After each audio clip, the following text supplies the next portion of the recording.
me to me, Dad. Okay, honey. Cowardly Clyde. Once there was a brave young knight known as Sir Galavant, who rode around on a great warhorse, shouting, "Bring on the fire-breathing dragons! Bring on the man-eating giants! Bring on the ogres and trolls! I'll clobber the brutes, I will!" All the shouting was upsetting to Clyde, the great warhorse.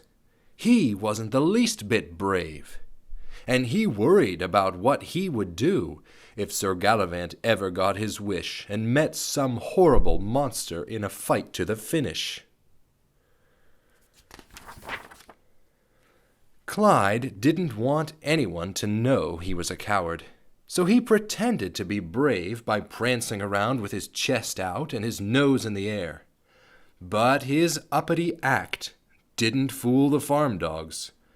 They could spot a coward a mile away, and always had great fun barking at the jittery horse just to watch his eyes roll and his ears twitch. Clyde was so skittish that even a cross-eyed, silly old scarecrow gave him the creeps. And when he heard the news that a gigantic ogre was on the rampage far out in the countryside, the faint-hearted horse was horrified.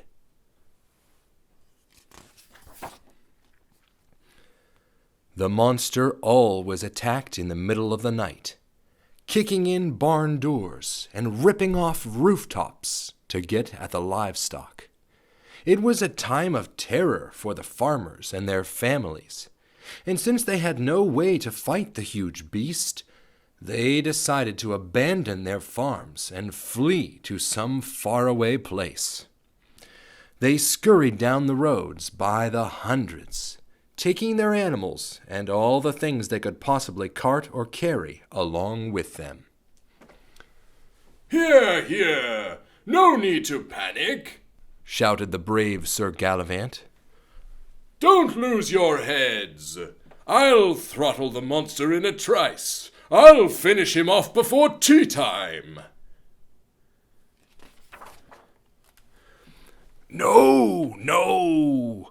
Not that easy," warned an old farmer. "I got a peek at the monster last night. He's a whopper of a thing. A giant, owl-eyed, ox-footed ogre, nearly as big as a barn. A night-prowling beast who never shows himself in broad daylight. Never! They say he hides out by day far back in the woods to the north of here. But anyone who dared go in after him would be a dim-witted noodlehead."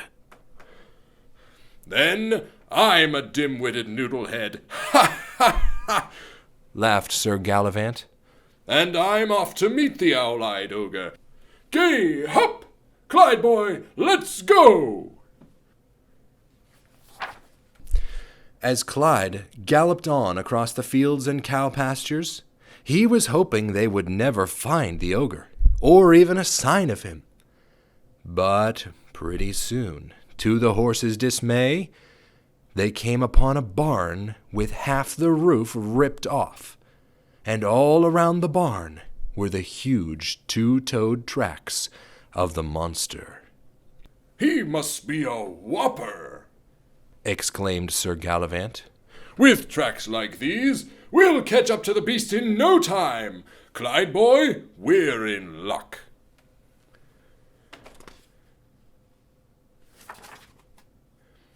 They followed the ogre's tracks on across a grassy meadow until they disappeared into the dark, gloomy woods.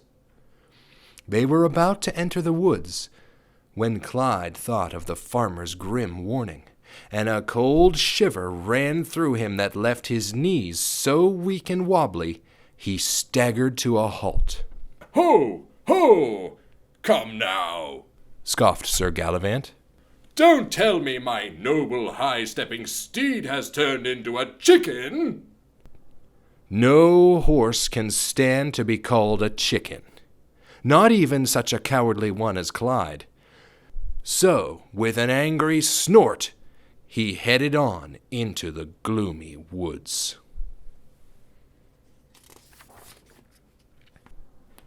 It was ever so quiet in the woods, with no sign of a bird or a squirrel. The only sound was the clumpity-clumping of Clyde's big feet. And as they went along through the dark, the brush became so dense they lost the monster's tracks. But they could still follow the scattering of bones left from the ogre's feasting. Then, pretty soon, a huffling, snuffling noise echoed through the trees, like the breathing of some gigantic thing. "The time has come," muttered Sir Galavant, clamping his visor shut and getting a good grip on his sword. And all at once, there, in the deep shadows, was the terrible ogre. The great hulking beast was sprawled out on his back in the oak trees, sound asleep and snoring. "What a cinch!" whispered the knight. "The brute is far off in dreamland, out of this world. I could slit his gullet in a twinkling, and he'd never even know it. But that wouldn't be sporting, would it, Clyde boy? Not fair at all." Then, to the horse's horror and amazement, Sir Galavant shouted, "On guard!" The startled monster reared up, with an angry woof, his fierce owl eyes searching everywhere at once. "Weevil!" he gleefully squealed when he spied the knight on horseback, right under his great horned snout. The greedy ogre was always hungry enough to eat a horse, and also a knight in armor, saddle and all. And he leaped to the attack, just as Sir Galavant lashed out with his sword. But they both missed when Clyde swerved to one side to escape the terrible claws. Then the panicky horse was off and away, running through the woods at a furious gallop. "Whoa! Whoa! Hold up!" shouted Sir Galavant. "Stop! Stop! You chicken-livered, cowardly big lout!" But the worst of all insults couldn't stop Clyde now. He was determined to save both of their necks, whether his foolhardy master liked it or not, and he kept going full gallop, dodging past tree limbs, leaping over boulders and logs, out of the spooky old woods. Clyde was far out in the meadow before he dared slow down to catch his breath. Then, as he looked back to make sure they weren't being followed, he suddenly discovered his saddle was empty. Sir Galavant was gone.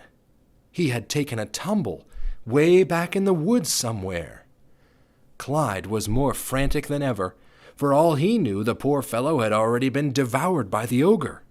Yet the horse would never know unless he went back into the woods to find out, and he wasn't half brave enough to do that.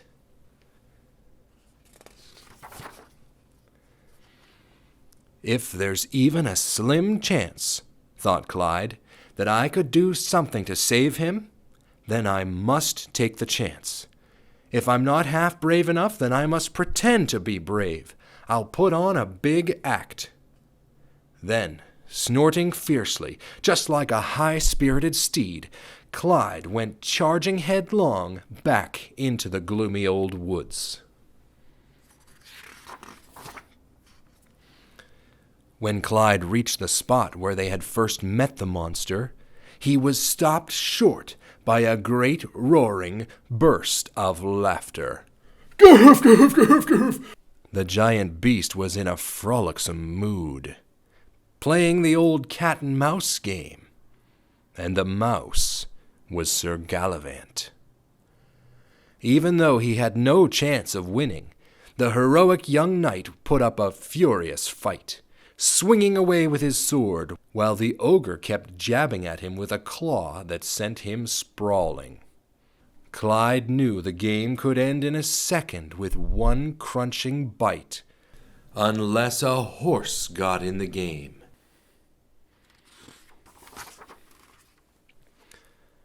To get the monster's attention, Clyde suddenly sank his teeth into his scaly blue tail. "Garf!" cried the ogre, who was much more surprised than hurt. He had never been bitten before, and he whirled around in a snarling fury. Then, as Clyde turned to run, the ogre forgot about the knight, and in great leaps and bounds came chasing after Clyde, just as the horse had expected him to.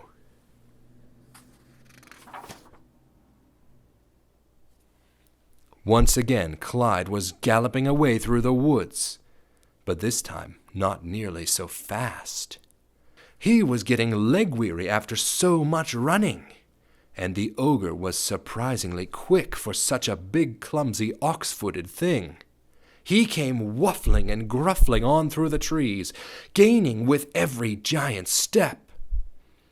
Then, in one wild grab, he caught the horse by the tail. That would have been the finish for poor Clyde, if he hadn't reached the edge of the woods.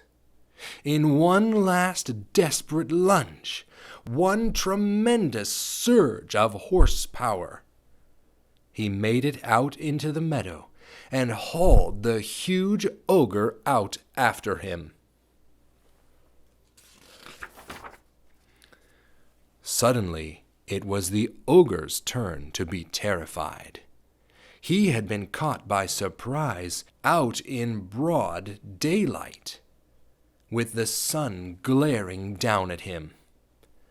An owl-eyed monster who thrives on darkness and gloom can't last 10 seconds in the bright sunlight, and he knew it. He let go of the horse and burst into horrible howls and screeches that could be heard all the way to Twickenham. Sir Galavant came dashing out of the woods just in time to see the monster explode in one big kerpuffle. And just like that, he was gone. Clyde, stammered the flabbergasted knight. Did you see that? The big brute's gone! Vanished! Gone in one big kerpuffle! Amazing! Fantastic! I must spread the good news! Tell everyone! Come on, Clyde! Gee, hup! Let's go! As Sir Galavant sent Clyde racing across the countryside to catch up with the frightened farmers, he suddenly realized they would never believe that such a huge beast could vanish in one big kerpuffle. So he quickly made up a better ending for the ogre. Hear this! Hear this! He shouted. I have clobbered the monster, slashed him to bits and pieces. Just one big banquet for the buzzards. He's gone forever! The wondrous news was greeted with resounding cheers and shouts of joy that echoed for miles around, and Sir Galavant became an instant hero. After that, when Clyde went prancing along with his chest out and his nose in the air, he really was feeling brave. The farm dogs could sense it at once, and they gave up barking at him. It was no fun barking at a horse who won't twitch an ear or even bat an eye. But after all, a horse who bites a giant ogre on the tail and lives to trot another day is just about as brave as anyone can be. The end. Thank you, Dad. You're welcome, sweetheart. You want to pick another one?